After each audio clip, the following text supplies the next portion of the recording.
Our first inductee for the class of 2010 happens to be from Central Catholic High School, but I know the North people outnumber us here tonight. Bethel Park outnumbers us, so we gotta be tough, you know.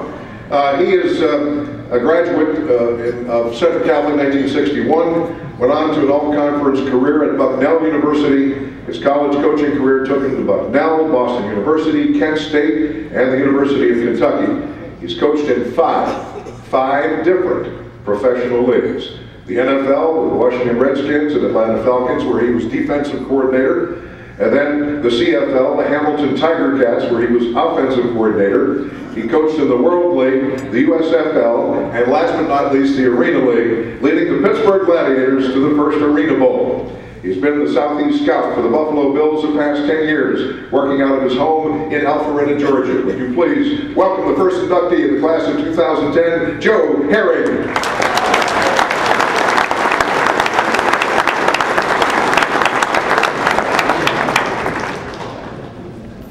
Thank you. I'd like to thank the Hall for this great honor and the privilege to be on this table with these distinguished people, men and women, that are distinguished in their own fields of athletics.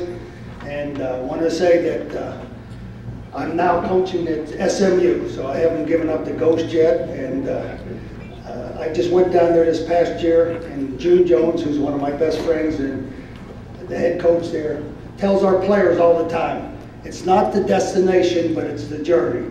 And wow, what a journey I've been on. And it's not over yet. That's what I keep on telling my players. I'm coming back for another year. But as we talk about our journey, we talk about all the people that were important to us in our lives. And I'll give you a quick, because I know I only got a few minutes, and somebody's going to give me a signal if I'm talking to them.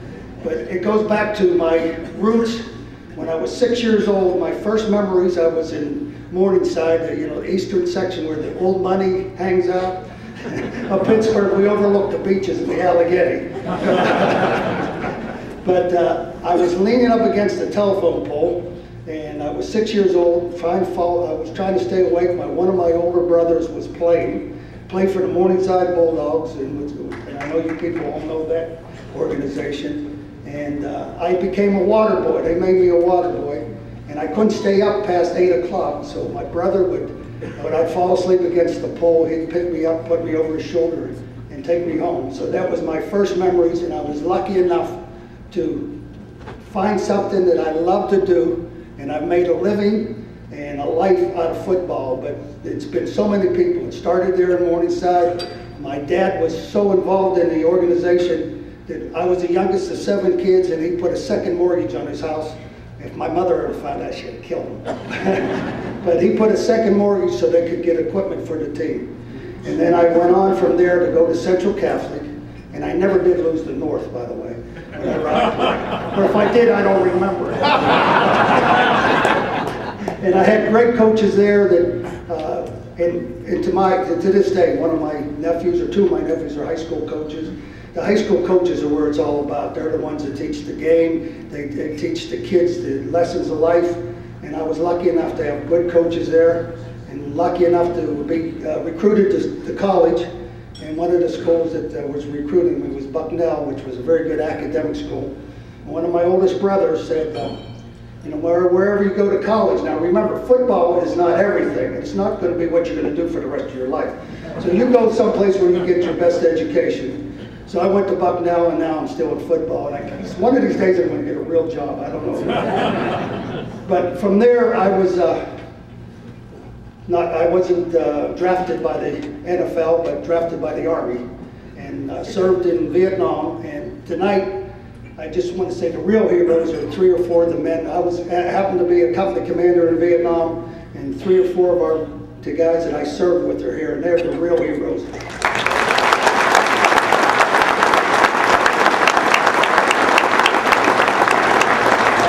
And I always say this, guys that are coaches never compare football to war, because anybody who does has never been in combat. And the thing that football does for you, or any sport, teaches self-discipline, teaches teamwork, it teaches loyalty, the things that help you get through a war.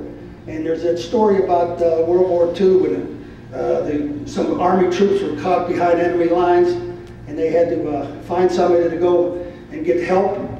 And the general said, "We got to send somebody on a secret and dangerous mission." He said, "Find me a West Point football player." And that's the kind of things that keep football, helps you get through those things, but it's not war, it's just a game. And after I came back from Vietnam, everything else was easy. I started to coach. I coached in the NFL, and coached in USFL, and was lucky enough to come back to Pittsburgh twice. And, I'm the only guy that coached 2 professional teams in Pittsburgh, neither of them being the Steelers. One was the Pittsburgh Maulers, and one was the Pittsburgh Gladiators. And when I was coaching, I was the head coach of the Pittsburgh Gladiators. One of the sports writers, which they call me a lot of different names, but they call me the quintessential Pittsburgher. And I'm thinking, well, I had to look it up first. It means the most representative, the ideal. And I said, God, Pittsburgher. I said, that means I'm good looking, smart, have a great personality, tough, and love football. I don't think they meant that. But to me, I just want to say this, and we're here, and just sitting up at the table and watching the people interact. Pittsburgh people, and I've been a lot of places, as you see my resume, Pittsburgh people are the best. They're the best people, they're the most honest people, the most loyal people you'll ever find. And I'm proud to be a Pittsburgher. No matter where I go, I always say, I'm from Pittsburgh. And I continue this journey to SMU, and want to tell you this about our youth. They haven't changed. The world has changed, but I coached college 30 years ago. I'm coaching those kids now.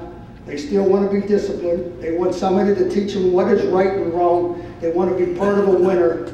And our society is still good if you get good, good kids like we have at SMU that really want to be winners. But I just think that coaching is the best profession I could ever have possibly been in, and I'm just lucky to be up here.